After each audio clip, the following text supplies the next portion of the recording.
Ini mengisahkan seorang pemuda bernama Wiratma, seorang petani yang negerinya dilanda paceklik, bertekad mencari cara untuk mengembalikan kesuburan tanah mereka. Dalam pencariannya, ia menemukan kisah tentang Dewi Padi yang terkutuk. Dengan keberanian dan ketulusan hati, ia memulai perjalanan menuju lembah terlarang, menghadapi berbagai rintangan magis dan makhluk gaib yang menjaga rahasia tempat itu.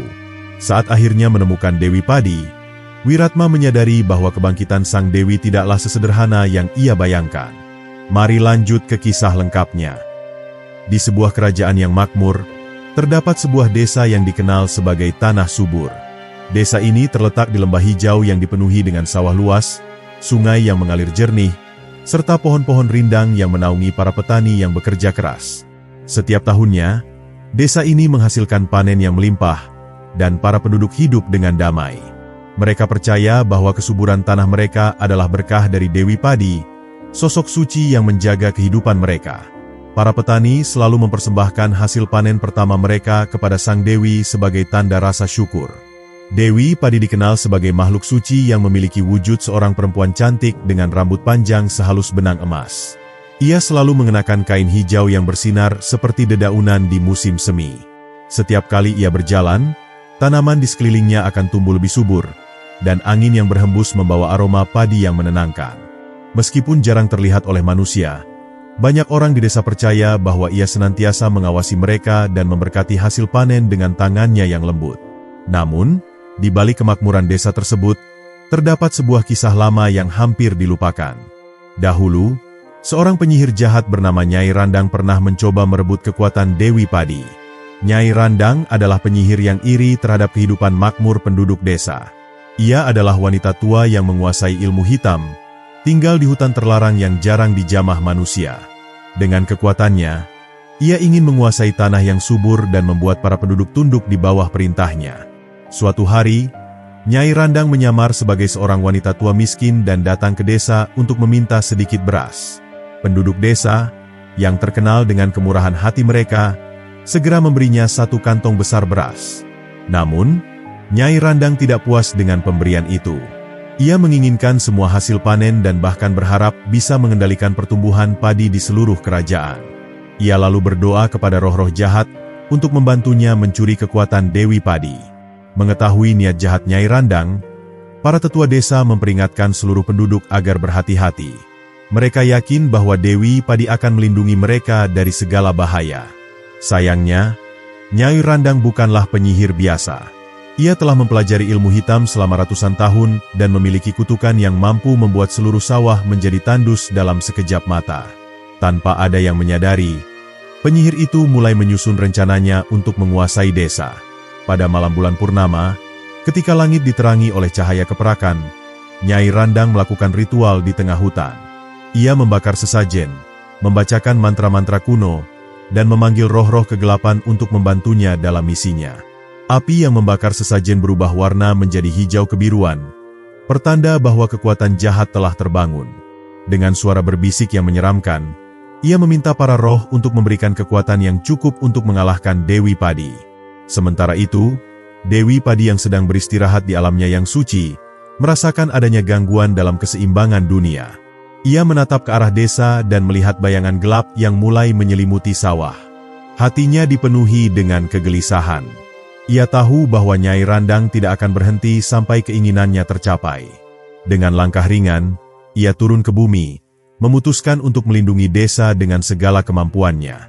Ketika fajar mulai menyingsing, penduduk desa terkejut melihat perubahan yang terjadi di ladang mereka.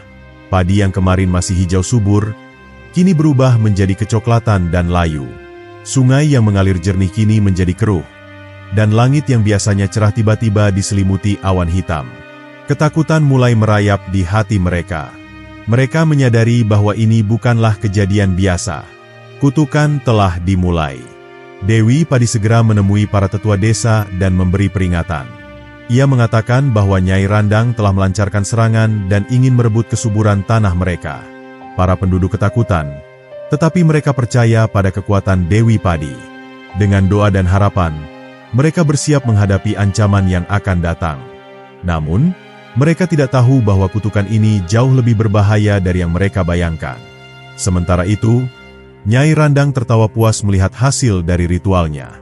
Dengan mata yang bersinar keunguan, ia mengamati desa dari kejauhan dan bersiap untuk langkah selanjutnya. Ia tahu bahwa Dewi Padi tidak akan tinggal diam. Oleh karena itu, ia telah menyiapkan kutukan yang lebih kuat, sesuatu yang bisa mengubah seluruh desa menjadi padang tandus selamanya. Namun, Dewi Padi bukanlah sosok yang mudah dikalahkan. Ia adalah penjaga kehidupan, sumber harapan bagi para petani. Dengan penuh tekad, ia bersiap untuk menghadapi penyihir jahat itu, mempertaruhkan segalanya demi menyelamatkan desa yang ia cintai. Dan pertarungan antara kebaikan dan kejahatan pun dimulai, dengan nasib Tanah Subur sebagai taruhannya. Ketika pagi tiba, penduduk desa Tanah Subur mengawali hari mereka dengan kegelisahan. Biasanya, mereka akan bangun dengan suara burung berkicau dan semilir angin yang membawa aroma padi yang siap dipanen. Namun, hari itu berbeda. Awan gelap menggantung di langit, udara terasa lebih dingin dari biasanya, dan suara gemuruh samar terdengar di kejauhan. Para petani yang pertama kali turun ke sawah terkejut mendapati tanaman mereka menguning dan layu, seperti terbakar oleh kekuatan yang tak terlihat. Panen yang seharusnya melimpah berubah menjadi hamparan tanah tandus dalam semalam. Kepanikan melanda seluruh desa. Para tetua segera berkumpul di balai desa, mencoba mencari tahu penyebab dari musibah yang menimpa mereka. Ada yang menduga ini adalah bencana alam, tetapi mereka tahu bahwa selama ini tanah mereka selalu subur, bahkan di musim kemarau. Yang lain percaya bahwa ini adalah hukuman dari roh-roh penjaga, karena ada seseorang yang melanggar adat dan tidak memberikan persembahan yang cukup kepada Dewi Padi. Namun, ketika mereka melihat tanda-tanda aneh di sekitar desa, seperti sungai yang mulai mengering dan langit yang tidak lagi membiru, mereka sadar bahwa ini bukan kejadian biasa. Dewi Padi, yang telah menyaksikan semua kehancuran ini, turun dari alam sucinya untuk menemui penduduk desa. Ia muncul dalam wujudnya yang bercahaya, mengenakan kain hijau yang bergelombang seperti aliran sungai. Para penduduk yang melihatnya segera berlutut dengan penuh hormat. Matanya yang lembut memancarkan kesedihan, tetapi juga keteguhan hati. Kutukan telah datang, katanya dengan suara yang terdengar seperti angin yang berbisik. Nyai Randang telah melepaskan kekuatan kegelapan untuk menghancurkan tanah ini. Ia ingin merebut kesuburan yang selama ini kita jaga. Mendengar nama Nyai Randang, para penduduk desa saling berpandangan dengan ketakutan. Kisah tentang penyihir itu telah menjadi legenda yang diceritakan turun-temurun. Tetapi selama ini mereka mengira bahwa Nyai Randang telah lenyap di telan waktu. Tidak ada yang menyangka bahwa ia masih hidup, apalagi memiliki kekuatan yang cukup besar untuk mengutuk seluruh desa. Apa yang harus kami lakukan, Dewi? Tanya seorang petani dengan suara bergetar. Kami hanyalah manusia biasa. Kami tidak memiliki kekuatan untuk melawan sihir jahatnya. Dewi Padi menatap mereka dengan penuh kasih. Kalian tidak sendirian, katanya. Selama masih ada harapan di hati kalian, kutukan ini bisa dipatahkan. Tetapi ini bukan tugas yang mudah. Nyai Randang telah mengikat kutukannya dengan roh-roh kegelapan, dan hanya dengan keberanian serta keikhlasan, kita bisa mengalahkannya. Ia lalu mengangkat tangannya, dan dari telapak tangannya muncullah cahaya keemasan yang melayang-layang di atas sawah. Cahaya itu menyebar ke seluruh desa, memberikan sedikit kehangatan di tengah hawa dingin yang mencekam. Namun, pada saat yang sama, di hutan terlarang tempat Nyai Randang bersembunyi, penyihir itu tersenyum licik. Ia bisa merasakan energi Dewi Padi yang mencoba melawan kutukannya. Dengan suara serak, ia berbisik kepada roh-roh kegelapan yang mengelilinginya. Dewi Padi tidak akan bisa menang. Aku sudah menyiapkan kutukan yang lebih kuat, sesuatu yang tidak akan bisa dia patahkan dengan mudah. Ia mengangkat tangannya, dan dari tanah keluar asap hitam yang berputar-putar di sekelilingnya, membentuk bayangan mengerikan yang tampak hidup. Tanpa diduga, kabut hitam yang dipanggil oleh Nyai Randang mulai bergerak menuju desa. Ia melayang di atas pepohonan, menyelinap melalui celah-celah rumah, dan membisikkan ketakutan di telinga para penduduk. Beberapa orang yang terkena kabut itu tiba-tiba merasakan kelemahan luar biasa, seolah-olah tenaga mereka terkuras habis. Anak-anak menangis dalam ketakutan, sementara para tetua mencoba melawan dengan doa dan mantra pelindung yang mereka miliki. Tapi mereka tahu, ini belum puncak dari kutukan itu. Dewi Padi segera menyadari bahaya yang datang. Ia menutup matanya dan memusatkan kekuatannya. Dari tubuhnya, Muncul pancaran cahaya keemasan yang menyelimuti seluruh desa. Begitu cahaya itu menyentuh kabut hitam yang dikirim oleh Nyai Randang, terdengar suara mendesis, seperti api yang disiram air. Kabut itu mundur, tetapi tidak menghilang sepenuhnya. Ia hanya menunggu, mengintai, mencari celah untuk menyerang lagi. Penduduk desa mulai sadar bahwa mereka harus bertindak. Tidak cukup hanya mengandalkan perlindungan Dewi Padi. Mereka harus melawan, harus menemukan cara untuk menghentikan Nyai Randang sebelum seluruh desa berubah menjadi tanah mati. Tetua desa mengumpulkan para pemuda dan mulai menyusun rencana. Beberapa di antara mereka ingin pergi ke hutan terlarang untuk menghadapi penyihir itu langsung, tetapi mereka tahu bahwa itu adalah tugas yang hampir mustahil. Di tengah kegelisahan itu, seorang pemuda bernama Wiratma melangkah maju. Ia adalah anak seorang petani yang dikenal karena keberaniannya. "Aku akan pergi," katanya dengan suara tegas. "Aku akan mencari cara untuk menghentikan kutukan ini, bahkan jika itu berarti aku harus menghadapi Nyai Randang sendiri." Para penduduk terkejut mendengar keberaniannya, tetapi dalam hati mereka, ada secercah harapan yang mulai tumbuh. Dewi Padi menatap pemuda itu dengan penuh perhatian. Ia melihat cahaya keberanian dalam dirinya, sesuatu yang jarang dimiliki manusia biasa. "Baiklah," katanya akhirnya. "Aku akan membantumu. Tetapi perjalanan ini tidak akan mudah. Kau harus melewati berbagai rintangan, menghadapi makhluk-makhluk kegelapan, dan mencari rahasia yang bisa menghancurkan kekuatan Nyai Randang. Apakah kau siap?" Wiratma menelan ludah, tetapi ia tidak ragu. "Aku siap," katanya dengan mantap. Maka, dengan restu Dewi Padi dan dukungan seluruh desa, ia pun bersiap untuk memulai perjalanan berbahayanya menuju hutan terlarang. Malam itu, di bawah cahaya rembulan yang pucat, Wiratma bersiap untuk memulai perjalanan yang belum pernah dilakukan oleh siapapun dari desanya. Ia mengenakan kain ikat kepala pemberian ibunya dan membawa sebilah keris pusaka yang diwariskan oleh leluhurnya. Seorang tetua desa menghampirinya dengan sebuah kantong kecil yang berisi segenggam beras suci, beras yang dianggap sebagai berkah dari Dewi Padi sendiri. "Beras ini akan melindungimu dari kegelapan, tapi hanya jika hatimu tetap bersih dan niatmu tidak goyah," kata sang tetua. Wiratma menerimanya dengan hormat, lalu menatap lurus ke jalan setapak yang menuju ke hutan terlarang, tempat Nyai Randang bersembunyi. Langkahnya mantap, meski dalam hatinya, ia tak bisa menghindari rasa takut yang menyelinap perlahan. Hutan itu telah lama dikenal sebagai tempat yang berbahaya. Tidak ada yang berani masuk ke dalamnya kecuali mereka yang nekat atau tersesat. Konon, di dalamnya terdapat makhluk-makhluk yang bukan berasal dari dunia manusia. Roh-roh penasaran, siluman yang haus darah, dan bayangan gelap yang dapat merenggut jiwa siapa saja yang melangkah tanpa izin. Namun, Wiratma tahu bahwa ini bukan saatnya untuk ragu. Jika ia ingin menyelamatkan desanya, ia harus melangkah maju, tidak peduli bahaya apa yang menantinya. Begitu ia melewati gerbang pepohonan yang menjulang tinggi, suasana langsung berubah drastis. Udara terasa lebih berat, seperti mengandung kabut tak terlihat yang menyelimuti setiap sudut hutan. Cahaya rembulan yang sebelumnya menerangi jalannya kini meredup, seolah-olah enggan menyentuh tanah hutan yang kelam. Pepohonan di sekelilingnya memiliki bentuk yang aneh, dengan akar-akar yang mencuat dari tanah seperti tangan-tangan yang siap mencengkeram. Suara-suara asing terdengar dari kejauhan, desisan, bisikan, dan gemuruh samar yang membuat bulu kuduknya berdiri. Wiratma melangkah perlahan, memastikan setiap langkahnya tidak menimbulkan suara yang bisa menarik perhatian makhluk penghuni hutan ini. Namun, setelah beberapa saat berjalan, ia merasakan sesuatu yang aneh. Hutan ini seperti hidup.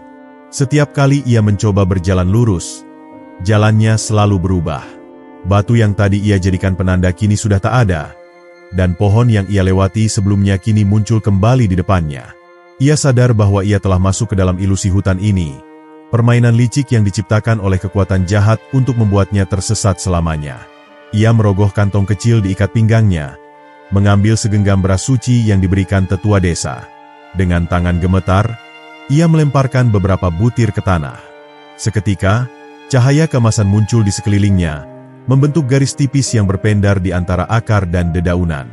Ilusi hutan perlahan-lahan memudar, memperlihatkan jalur yang sebenarnya. Wiratma menarik napas lega. Beras suci itu memang memiliki kekuatan yang luar biasa, Tetapi ia tahu bahwa ini barulah awal dari rintangan yang harus ia hadapi. Tak lama setelah itu, ia mendengar suara gemerisik dari balik semak-semak. Tubuhnya langsung tegang. Tangannya meraih gagang keris pusaka yang terselip di pinggangnya. Dari balik bayang-bayang pepohonan, muncullah sosok yang tak sepenuhnya manusia.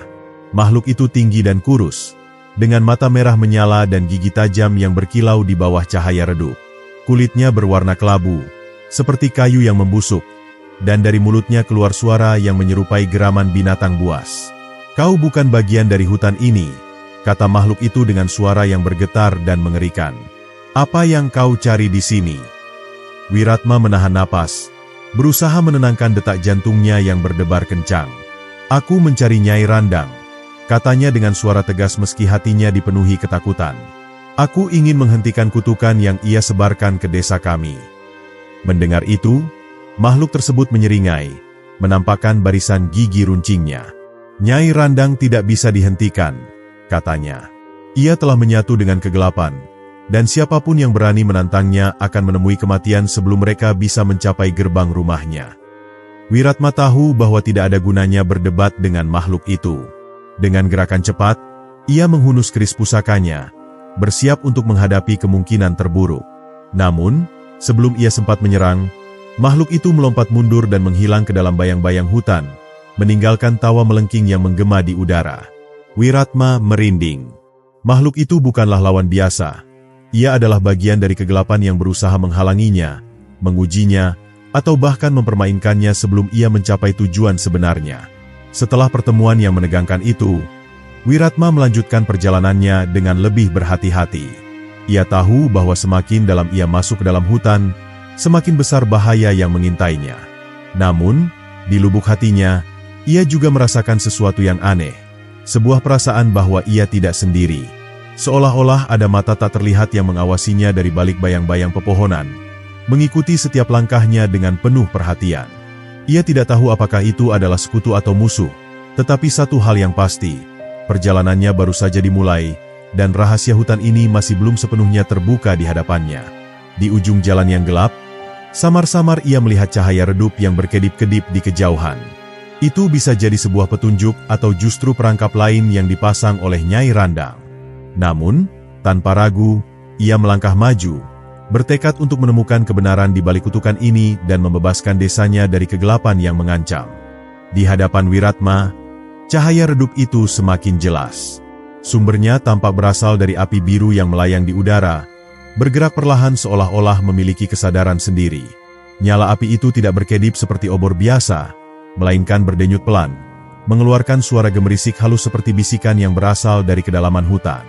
Wiratma menatapnya dengan penuh kewaspadaan, berusaha memahami apakah api itu merupakan petunjuk atau justru perangkap yang dipasang oleh Nyai Randang. Langkahnya semakin berat saat ia berjalan mendekat. Udara di sekelilingnya berubah menjadi lebih dingin, meskipun api biru itu masih bersinar dengan terang. Ketika ia akhirnya berdiri tepat di hadapan cahaya tersebut, ia menyadari bahwa di belakangnya terdapat sebuah gerbang batu raksasa, tertutup rapat dengan ukiran-ukiran kuno yang tampaknya memiliki makna yang mendalam. Gerbang itu seolah-olah bukan bagian dari hutan, melainkan peninggalan dari zaman yang jauh lebih tua. Namun, yang membuatnya merinding bukan hanya bentuk gerbang itu, melainkan energi gelap yang memancar dari baliknya. Ia meraba-raba permukaan gerbang, merasakan teksturnya yang kasar dan dingin. Ada simbol-simbol aneh yang terukir di sana. Beberapa di antaranya tampak berkilauan samar seperti dipenuhi cahaya dari dunia lain. Saat ia menyentuh salah satu simbol yang berbentuk lingkaran, tiba-tiba suara geraman berat bergema dari balik gerbang, membuat jantungnya berdegup lebih cepat. Apapun yang berada di dalam sana, ia tahu bahwa itu bukanlah sesuatu yang bisa dianggap remeh.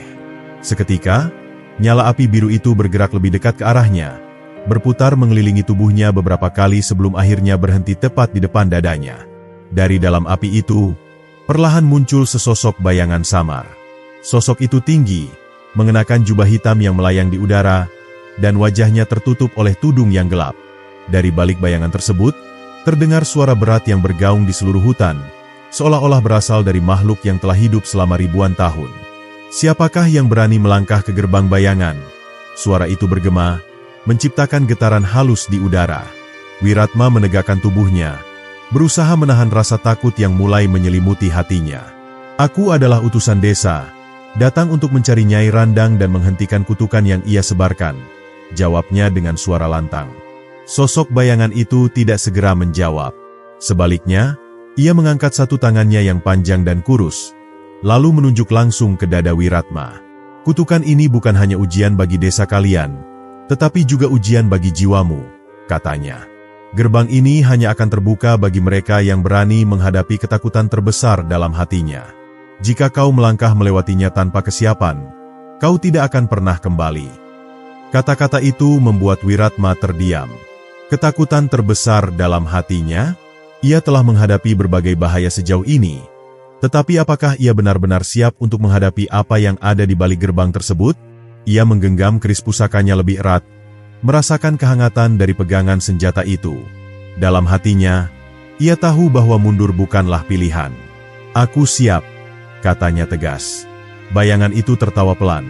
Suara tawanya bergema dengan nada yang hampir menyerupai suara angin yang menderu di antara pepohonan. Baiklah, katanya. Tapi ingatlah ini, anak muda. Di balik gerbang ini, kau tidak hanya akan menghadapi makhluk-makhluk kegelapan, tetapi juga bayangan dalam dirimu sendiri. Tidak ada yang bisa menyelamatkanmu selain keberanian dan kemurnian hatimu. Tiba-tiba, cahaya api biru itu berkobar dengan lebih terang, menerangi seluruh area di sekitarnya. Gerbang batu raksasa itu mulai bergetar, menimbulkan suara gemuruh yang menggetarkan tanah di bawah kaki Wiratma.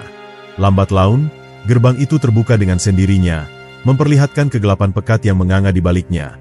Sebuah lorong panjang yang tampaknya tak berujung, dipenuhi oleh kabut tipis yang berputar seperti aliran air di sungai yang gelap. Wiratma menarik napas dalam-dalam, lalu melangkahkan kakinya melewati gerbang itu.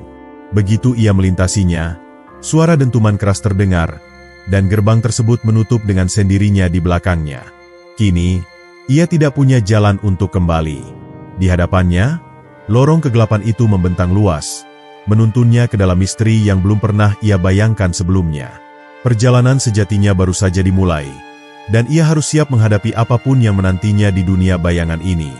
Setelah melewati gerbang batu raksasa yang kini tertutup rapat di belakangnya, Wiratma mendapati dirinya berdiri di tengah lorong yang begitu gelap hingga seolah menelan segala cahaya. Udara di dalamnya terasa berat, dipenuhi dengan aroma tanah lembab dan kabut tipis yang bergelayut di udara, menciptakan suasana yang menyerupai kuburan kuno yang telah lama terlupakan. Langkahnya menggema di sepanjang lorong, seolah-olah dinding-dinding batu di sekelilingnya ikut mengawasi setiap gerakannya dengan penuh kewaspadaan. Tidak ada suara lain selain detak jantungnya sendiri yang berdegup cepat.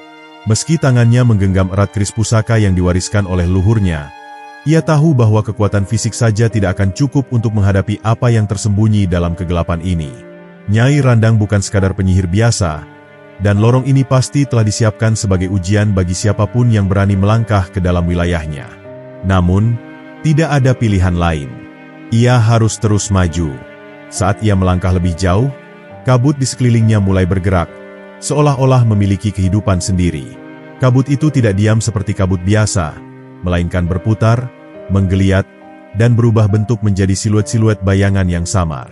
Dari tengah kabut, suara-suara aneh mulai terdengar. Bisikan lirih yang berasal dari segala arah, berbisik dalam bahasa yang tidak ia mengerti. Ada yang terdengar seperti rintihan kesakitan. Ada pula yang seperti suara tawa mengerikan yang membuat bulu kuduknya berdiri. Wiratma berhenti sejenak, mencoba memahami apakah suara-suara itu nyata atau hanya ilusi yang diciptakan oleh sihir lorong ini. Namun, sebelum ia bisa mengambil keputusan, salah satu bayangan dari kabut itu tiba-tiba bergerak mendekatinya dengan cepat. Sosoknya samar, tetapi ia bisa melihat bentuk wajah yang mengerikan. Sebuah wajah yang mirip dengan dirinya sendiri, tetapi dengan mata kosong yang hanya dipenuhi oleh kegelapan. "Apa kau takut?" tanya bayangan itu dengan suara yang terdengar seperti gema dari pikirannya sendiri. Wiratma menelan ludah. Ia tidak menjawab, tetapi hatinya berdebar kencang. Bayangan itu semakin mendekat, dan semakin jelas pula wajahnya yang sangat mirip dengannya sendiri. Ia bisa melihat setiap detailnya, dari goresan luka di pipinya hingga tatapan penuh kehampaan yang seolah mencerminkan ketakutan terdalamnya. "Kau tidak bisa berbohong padaku," kata bayangan itu lagi. "Aku adalah kau. Aku adalah bayangan yang selama ini kau sembunyikan." Semua ketakutan, semua keraguan, semua keputusasaan yang kau tolak untuk akui, aku adalah wujud dari semua itu. Wiratma menggenggam kerisnya lebih erat. Ia tahu ini bukan makhluk biasa. Ini adalah manifestasi dari kegelapan dalam dirinya sendiri, yang kini berusaha menguasainya. Jika ia membiarkan rasa takut mengambil alih, maka bayangan ini akan semakin kuat. Ia menarik napas dalam-dalam, mengingat ajaran leluhurnya bahwa ketakutan hanya akan menguasai mereka yang menyerah pada kelemahan hatinya. Aku tidak akan menyerah padamu, katanya dengan suara tegas. Aku mungkin memiliki ketakutan, tetapi aku tidak akan membiarkannya mengendalikan diriku. Begitu kata-kata itu diucapkan, bayangan itu berteriak dengan suara melengking yang memekakkan telinga. Tubuhnya mulai bergetar dan perlahan-lahan memudar, kembali menjadi kabut yang terurai ke udara. Suara-suara bisikan pun mulai meredup, dan kabut yang tadinya pekat kini mulai menipis, membuka jalan lebih jauh ke dalam lorong. Wiratma menyadari bahwa ini bukan sekadar perjalanan fisik, melainkan perjalanan yang menguji jiwanya. Setiap langkah yang ia ambil di lorong ini bukan hanya mendekatkannya ke tempat Nyai Randang, tetapi juga mempertemukannya dengan sisi tergelap dari dirinya sendiri. Jika ia ingin keluar dengan selamat dan menyelamatkan desanya, maka ia harus siap menghadapi lebih banyak ujian seperti ini. Dengan tekad yang semakin kuat, ia melangkah lebih jauh, membiarkan kegelapan di sekelilingnya menjadi bagian dari perjalanan yang harus ia taklukkan. Apapun yang menantinya di ujung lorong ini, ia tidak akan mundur. Setelah berhasil melewati lorong yang dipenuhi kabut hitam dan bisikan mengerikan, Wiratma kini berdiri di hadapan sebuah gerbang batu raksasa yang menjulang tinggi. Gerbang itu tampak tua dan dipenuhi ukiran kuno yang bersinar redup dalam kegelapan. Cahaya keemasan samar-samar memancar dari celah-celahnya, seolah ada sesuatu yang sangat kuat di baliknya. Wiratma mengamati setiap ukiran di gerbang itu, gambar-gambar aneh yang menggambarkan sosok manusia berubah menjadi makhluk-makhluk mengerikan, seolah menceritakan nasib tragis mereka yang mencoba menantang kutukan Nyai Randang. Di tengah keheningan, suara berat menggema dari balik gerbang. Siapa yang berani melangkah ke wilayah terlarang ini? Suara itu dalam dan menggetarkan, seolah berasal dari dasar bumi. Tidak lama kemudian, dari balik bayangan, muncul sesosok pria bertubuh besar dengan mata yang bersinar merah. Kulitnya berwarna kelam, dan tubuhnya dipenuhi ukiran kuno yang serupa dengan yang ada di gerbang. Ia membawa sebuah tombak panjang dengan bilah berkilau hitam, yang seolah menyerap cahaya di sekelilingnya. Wiratma menegakkan tubuhnya, berusaha menahan rasa gentar yang mulai merayap ke dalam hatinya. Aku datang untuk mengakhiri kutukan Nyai Randang dan membebaskan Dewi Padi dari penderitaan, jawabnya dengan suara lantang. Namun, alih-alih terkesan, pria itu justru tertawa keras. Suaranya bergema di seluruh lorong, membuat dinding-dinding batu bergetar. Banyak yang telah mencoba sebelum kau, anak muda, kata pria itu dengan nada mengejek. Namun, semua berakhir dalam kesia-siaan. Mereka datang dengan keberanian, tetapi yang mereka temui hanyalah kehancuran.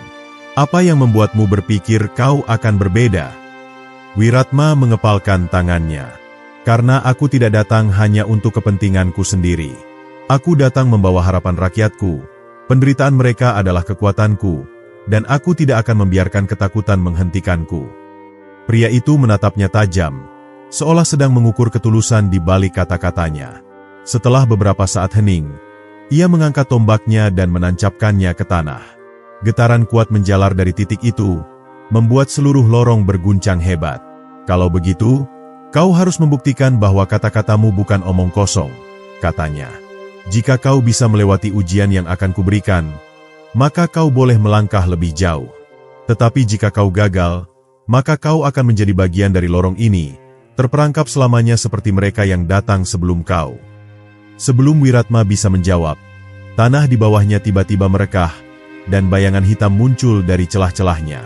Dari kegelapan itu, sosok-sosok mulai bermunculan, manusia-manusia yang terlihat seperti pejuang dari masa lalu, tetapi mata mereka kosong, penuh dengan kehampaan.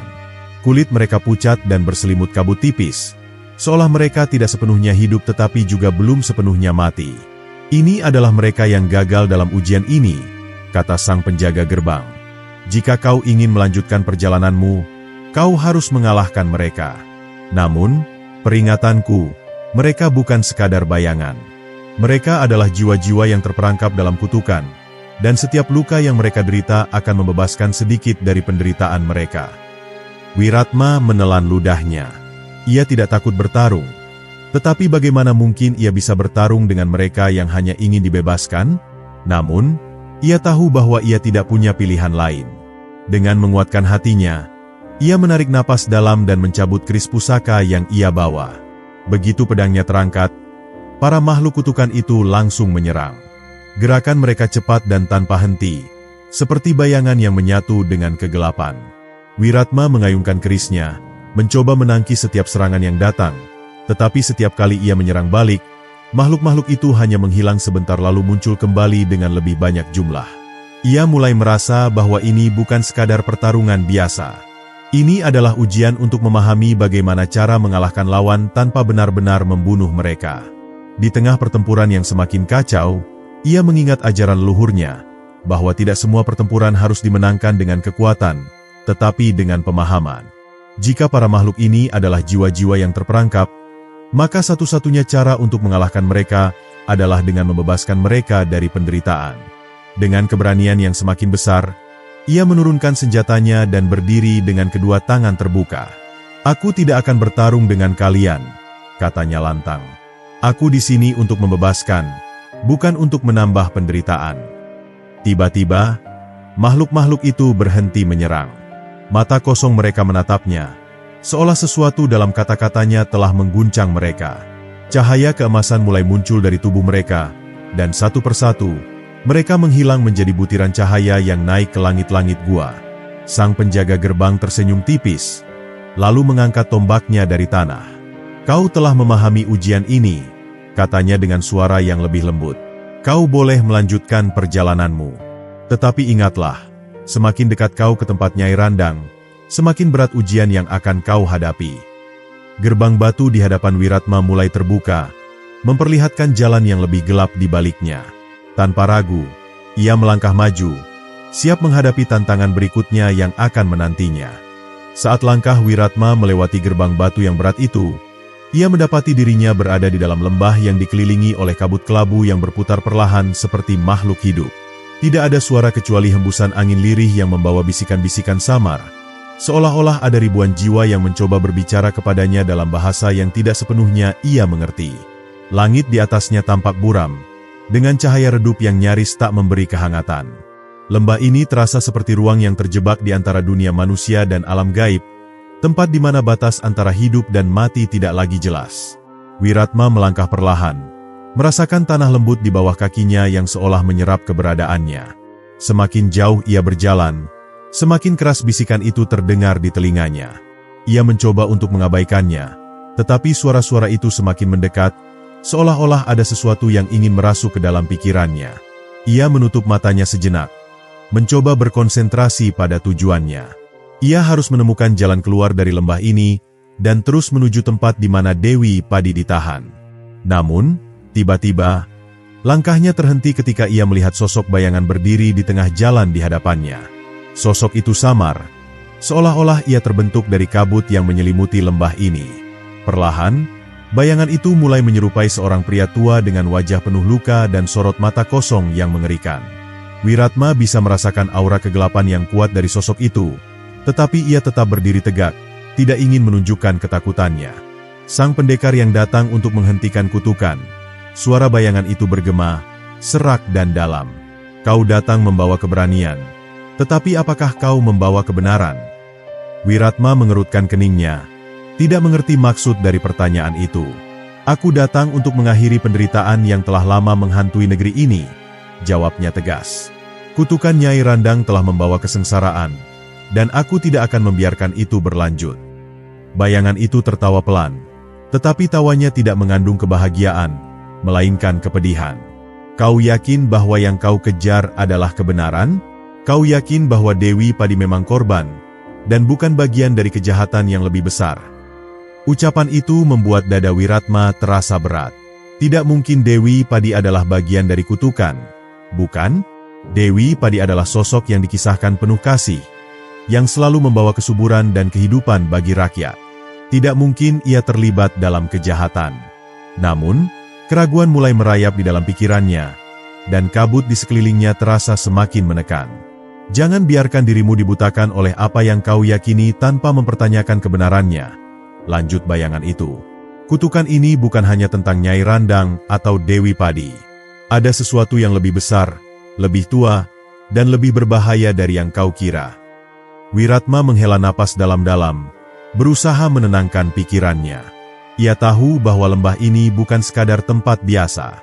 Ini adalah ujian lain, ujian bagi pikirannya, bagi keyakinannya. Jika ia terperangkap dalam keraguan, maka ia akan kehilangan arah dan takkan bisa melanjutkan perjalanannya. Aku tidak akan menyangkal bahwa mungkin ada rahasia yang belum terungkap, katanya mantap. Namun, aku juga tahu bahwa rakyat telah menderita karena kutukan ini. Apapun yang terjadi di masa lalu, aku di sini untuk memastikan masa depan mereka terbebas dari kegelapan. Bayangan itu terdiam, seolah mempertimbangkan kata-kata Wiratma. Kemudian, ia mengangkat tangannya, dan kabut di sekeliling mulai berputar lebih cepat. Suara bisikan yang tadi memenuhi udara kini berubah menjadi jeritan yang menusuk, membuat telinga Wiratma berdengung. Ia merasa seperti ribuan tangan tak terlihat berusaha menariknya masuk ke dalam kegelapan. Namun, dengan tekad kuat, ia menggenggam keris pusaka di tangannya dan menancapkannya ke tanah. Seketika, cahaya keemasan menyebar dari bilah keris, menerangi lembah yang suram itu. Jeritan perlahan mereda, dan bayangan di hadapannya mulai memudar. Sebelum benar-benar menghilang, sosok itu menatapnya sekali lagi dan berbisik. Jika kau ingin tahu kebenaran, maka kau harus siap menerima kenyataan yang mungkin tak sesuai dengan harapanmu. Saat bayangan itu lenyap, kabut di sekelilingnya mulai surut, memperlihatkan jalan yang sebelumnya tersembunyi. Wiratma menarik napas lega, menyadari bahwa ia baru saja melewati ujian yang paling mengganggu, ujian bagi hatinya sendiri. Tanpa menoleh ke belakang, ia melangkah maju, menuju jalan baru yang terbuka di hadapannya, siap menghadapi rahasia yang semakin mendekat. Wiratma melangkah keluar dari lembah bayangan dengan hati yang masih dipenuhi pertanyaan yang menggantung di benaknya. Cahaya di depannya tampak lebih terang, tetapi udara yang mengalir di sekelilingnya membawa kesan keheningan yang tak wajar. Di hadapannya, terbentang sebuah gerbang raksasa yang terbuat dari batu hitam berlumut, dihiasi dengan ukiran kuno yang menampilkan gambaran perang antara manusia dan makhluk yang tak bisa ia kenali. Gerbang ini bukan sekadar pintu biasa, ia bisa merasakan aura kekuatan yang tertanam di dalamnya, seolah-olah ada sesuatu yang menunggu di baliknya, sesuatu yang mungkin lebih mengerikan dari semua yang telah ia hadapi. Ia mendekati gerbang itu dengan hati-hati, meneliti ukiran yang tampak bergetar samar di bawah cahaya redup langit yang mulai gelap. Simbol-simbol itu tampaknya bercerita tentang peristiwa yang telah lama terlupakan, kisah peperangan besar yang meninggalkan luka mendalam di dunia ini. Namun, di antara gambaran kehancuran dan kutukan, terdapat satu ukiran yang menarik perhatiannya. Seorang wanita bermahkota padi, berdiri dengan tangan terentang, seakan berusaha menghentikan pertumpahan darah.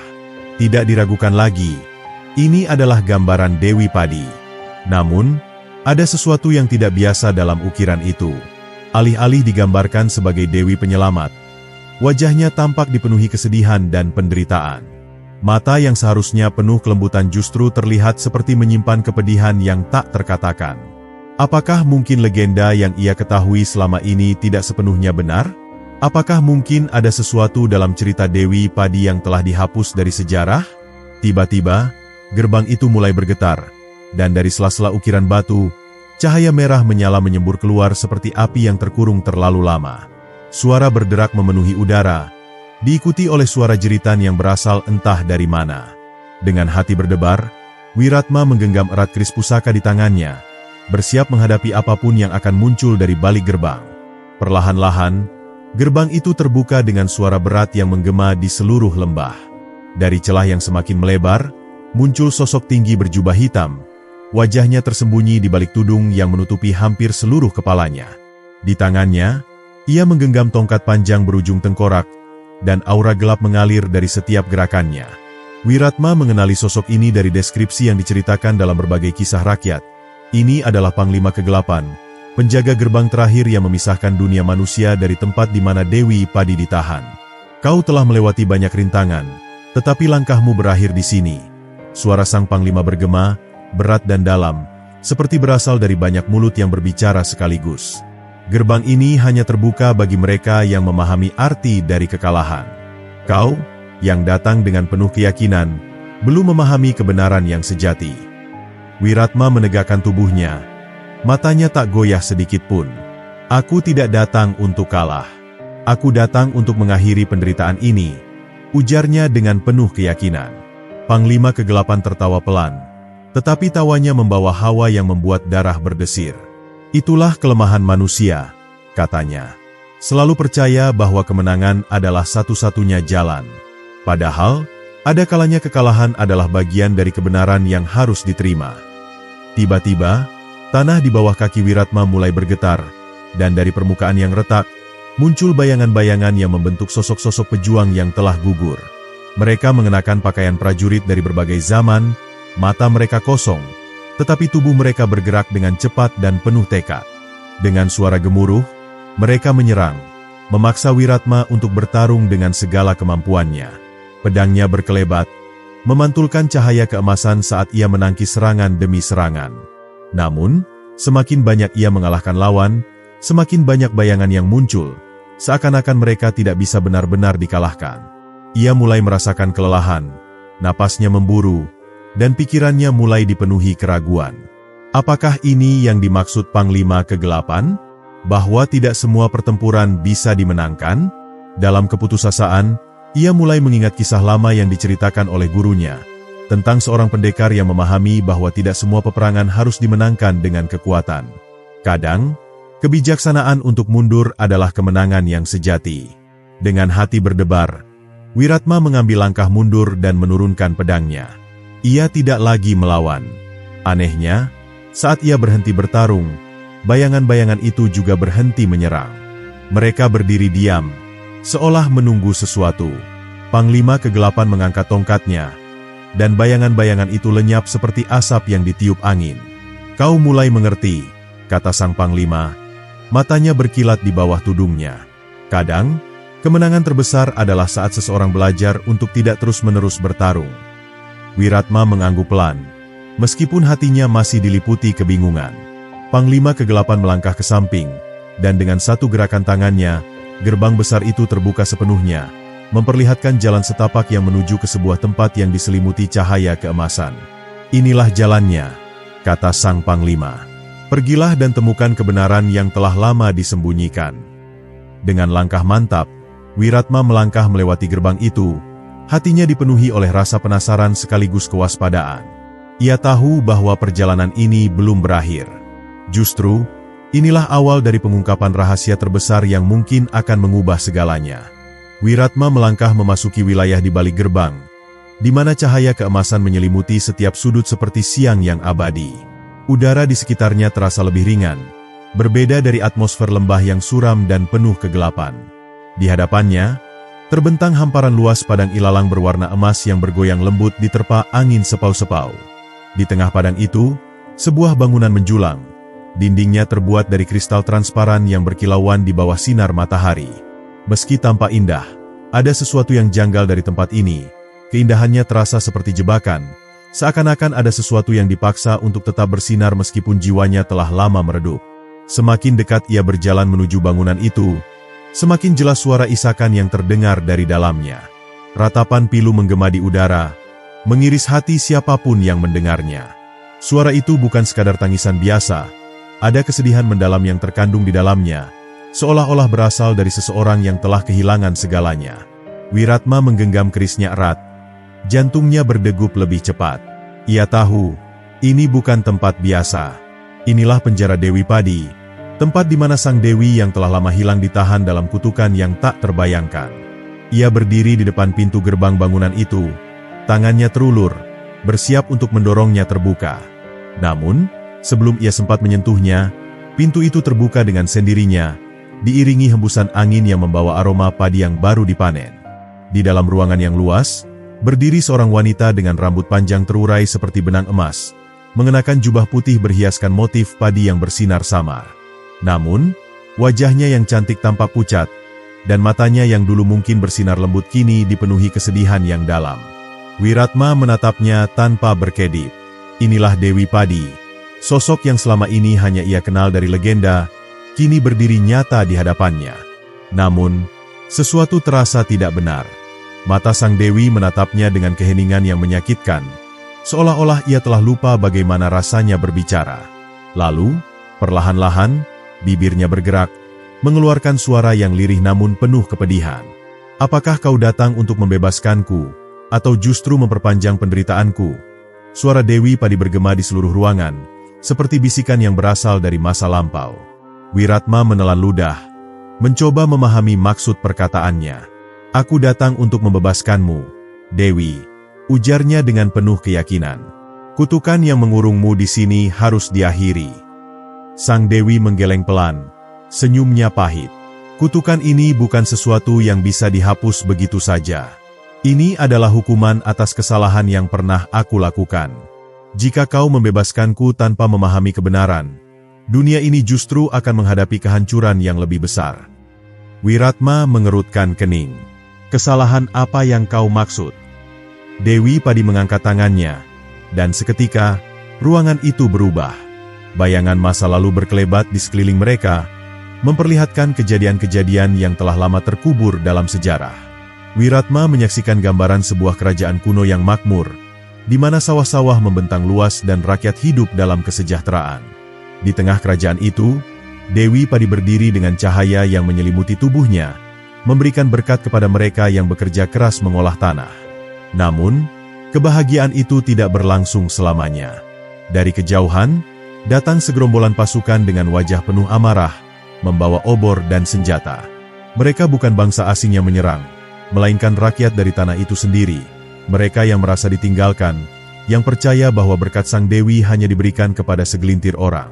Dengan hati yang dipenuhi kebencian, mereka menuntut bagian yang lebih besar. Tetapi ketika Dewi Padi mencoba menjelaskan bahwa keseimbangan harus dijaga, mereka justru melihatnya sebagai penguasa yang tidak adil. Dalam keputusasaan dan kemarahan, aku mengutuk mereka yang tamak, kata Dewi Padi dengan suara bergetar. Aku mengambil kembali kesuburan dari tanah mereka, membuat sawah-sawah mengering, dan sungai-sungai menghilang. Aku ingin mereka mengerti arti dari kerja keras dan keseimbangan, tetapi aku tidak menyadari bahwa hukuman yang kuberikan terlalu kejam. Wiratma melihat gambaran yang berubah menjadi kehancuran. Rakyat yang dahulu sejahtera kini kelaparan, tanah mereka menjadi tandus, dan kerajaan yang dulu makmur runtuh dalam kekacauan. Rasa penyesalan terpancar dari wajah Dewi Padi dalam bayangan itu, tetapi semua sudah terlambat. Dari reruntuhan kerajaan itu, muncullah sosok berjubah hitam, sang penyihir yang kemudian mengutuk Dewi Padi, mengurungnya di penjara emas agar ia merasakan penderitaan yang sama seperti rakyat yang pernah dikutuknya.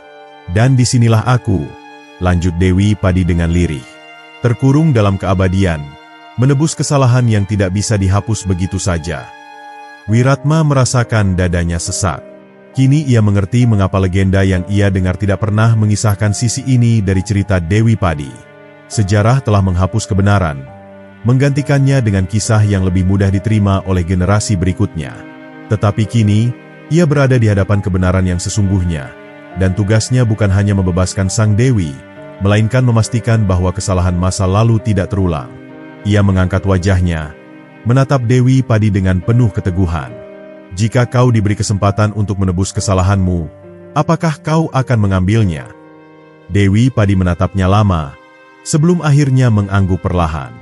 Jika dunia ini masih bisa menerima kehadiranku, maka aku akan melakukan apapun untuk memperbaiki apa yang telah rusak. Wiratma menarik napas dalam. Kalau begitu, kita harus menemukan cara untuk menghapus kutukan ini. Namun, sebelum ia bisa melangkah lebih jauh, suara tawa dingin bergema di ruangan itu, menggema seperti kilatan petir yang menyambar.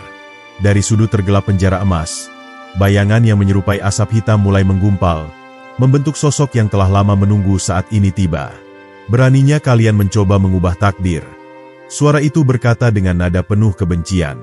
Kutukan ini adalah hukuman yang tak bisa dihapus begitu saja. Jika kau bersikeras, maka kau harus membuktikan bahwa kau layak menantang kehendak para dewa. Dengan sekejap, ruangan itu berubah menjadi medan pertempuran. Bayangan hitam menyebar ke segala arah, dan Wiratma menyadari bahwa perjalanannya belum berakhir. Justru, inilah puncak dari segalanya. Pertarungan terakhir yang akan menentukan nasib Dewi Padi dan keseimbangan dunia yang telah lama terguncang. Bayangan hitam yang menggumpal di sudut ruangan semakin membesar, menghisap cahaya yang sebelumnya menerangi penjara emas itu. Sosok yang muncul dari kegelapan memiliki bentuk menyerupai manusia, tetapi wajahnya samar, seolah-olah tertutup oleh kabut pekat yang tidak pernah bisa diurai. Matanya bersinar merah seperti bara api yang menyala dalam kegelapan, memancarkan aura kebencian yang begitu mendalam. Suara tawanya yang dingin kembali menggema, menusuk telinga seperti alunan sihir jahat yang telah lama menunggu untuk dilepaskan. Wiratma langsung menarik kerisnya, berdiri tegak di hadapan sosok tersebut. Sementara Dewi Padi tetap diam dengan tatapan penuh kehati-hatian. Ia tahu bahwa makhluk itu bukan sekadar roh biasa. Ia adalah perwujudan dari kutukan yang selama ini mengikat sang Dewi, kekuatan yang diberikan oleh sang penyihir untuk memastikan bahwa Dewi Padi tidak akan pernah bisa bebas.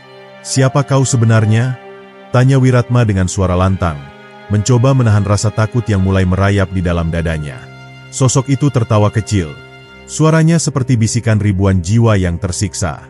"Aku adalah penjaga dari hukuman ini, perwujudan dari kebencian dan dendam yang tidak akan pernah padam. Aku adalah suara mereka yang terabaikan, mereka yang kelaparan karena kesalahan Dewi kalian. Dan aku tidak akan membiarkan kebebasannya menghapus penderitaan yang telah terjadi." Dewi Padi menundukkan kepalanya, seolah-olah menanggung beban yang terlalu berat untuk ditanggung sendiri. Ia memahami kemarahan yang muncul dari makhluk itu. Rasa sakit yang disebabkan oleh kutukannya terhadap kerajaan dahulu memang tidak bisa begitu saja dihapus. Tetapi jika ia terus dikuasai oleh rasa bersalah dan tidak berani menghadapinya, maka siklus penderitaan ini akan terus berulang. Wiratma menggenggam kerisnya semakin erat. "Kesalahan di masa lalu tidak bisa dihapus, tetapi kita bisa memperbaikinya. Kau hanya terus memelihara kebencian tanpa memberikan kesempatan untuk perbaikan." Sosok itu mengeluarkan suara geraman rendah, lalu tiba-tiba melesat ke arah Wiratma dengan kecepatan luar biasa. Wiratma nyaris tidak sempat menghindar ketika makhluk itu menciptakan cakar hitam yang tajam, berusaha mencabik tubuhnya. Dengan refleks yang cepat, ia mengayunkan kerisnya, menangkis serangan tersebut, tetapi kekuatan dari makhluk itu begitu besar sehingga ia terdorong beberapa langkah ke belakang. Dewi Padi akhirnya mengangkat wajahnya. Cahaya mulai berpendar dari tubuhnya. "Aku tidak akan lari lagi," bisiknya pelan, lalu mengangkat kedua tangannya. Tiba-tiba, seluruh ruangan bergetar. Cahaya emas yang sebelumnya sempat meredup kini menyala kembali, menyelimuti tubuh Dewi Padi dengan pancaran yang begitu kuat. Perlahan-lahan, cahaya itu menyebar, menembus dinding kristal dan menjalar ke seluruh penjuru lembah. Rumput-rumput yang sebelumnya layu mulai bangkit kembali, udara yang suram berubah menjadi segar, dan langit yang kelabu mulai cerah dengan semburat jingga fajar. Makhluk hitam itu menjerit, merasa cahayanya membakar tubuhnya yang berasal dari kegelapan. Ia melompat mundur, mencoba menghindari pancaran cahaya Dewi Padi, tetapi tidak bisa bergerak terlalu jauh. "Tidak. Kau tidak boleh kembali. Kau seharusnya tetap terkurung di sini." Suaranya penuh dengan keputusasaan yang bercampur dengan kemarahan. Dewi Padi melangkah maju. Matanya kini bersinar penuh keyakinan. "Aku telah belajar dari kesalahanku. Aku tidak akan lagi bersembunyi dalam penyesalan. Aku akan menebus semuanya, bukan dengan melarikan diri, tetapi dengan membangun kembali apa yang telah hancur." Dengan satu gerakan tangannya, ia melepaskan gelombang cahaya yang begitu kuat. Cahaya itu menghantam tubuh makhluk hitam tersebut, membuatnya berteriak dalam kesakitan. Perlahan, tubuhnya mulai retak. Pecahan kegelapan berjatuhan ke tanah seperti abu yang ditiup angin. "Tidak, aku tidak bisa lenyap begitu saja." Makhluk itu berteriak untuk terakhir kalinya sebelum akhirnya tubuhnya hancur sepenuhnya, menghilang dalam cahaya yang menyelimuti seluruh tempat itu. Wiratma jatuh berlutut. Kehabisan tenaga setelah pertarungan singkat namun begitu menguras energi. Ia mengangkat kepalanya, menatap Dewi Padi yang kini berdiri dengan anggun, tubuhnya bersinar terang, dan wajahnya penuh dengan ketenangan yang belum pernah ia lihat sebelumnya. Kutukan itu telah berakhir. Penjara emas yang mengurung sang Dewi mulai retak, lalu runtuh menjadi serpihan-serpihan kecil yang tertiup angin. Langit kembali biru, dan dari tanah yang sebelumnya tandus, mulai tumbuh tunas-tunas padi yang hijau dan subur. Dewi Padi menoleh ke arah Wiratma dan tersenyum. "Terima kasih, anak manusia. Karena keberanian dan keteguhan hatimu, aku dapat kembali menjalankan tugasku." Wiratma menghela napas panjang, merasakan kelegaan yang luar biasa. "Apa yang akan kau lakukan sekarang?" tanyanya. Dewi Padi menoleh ke hamparan tanah yang mulai subur. "Aku akan mengembalikan keseimbangan. Akan kutebus kesalahanku bukan dengan menghilangkan hukuman, tetapi dengan memberikan harapan baru bagi mereka yang masih hidup." Wiratma tersenyum lelah. "Kalau begitu, tugasku sudah selesai." Dewi Padi menatapnya dengan penuh rasa hormat. "Tidak, Wiratma. Kau telah menjadi bagian dari kisah ini. Dan kelak, namamu akan dikenang sebagai manusia yang membantu mengembalikan keseimbangan." Angin bertiup lembut, membawa harum padi yang baru tumbuh. Dunia yang sebelumnya penuh dengan penderitaan kini mulai mendapatkan harapan baru. Sementara itu, di kejauhan, matahari terbit di Cakrawala, menyinari ladang yang kembali hijau, sebuah tanda bahwa kehidupan telah menemukan jalannya kembali. Dan dengan itu, legenda Dewi Padi dan kutukan sang penyihir pun berakhir, tidak dengan kehancuran, tetapi dengan kebangkitan dan harapan baru yang tidak akan pernah padam.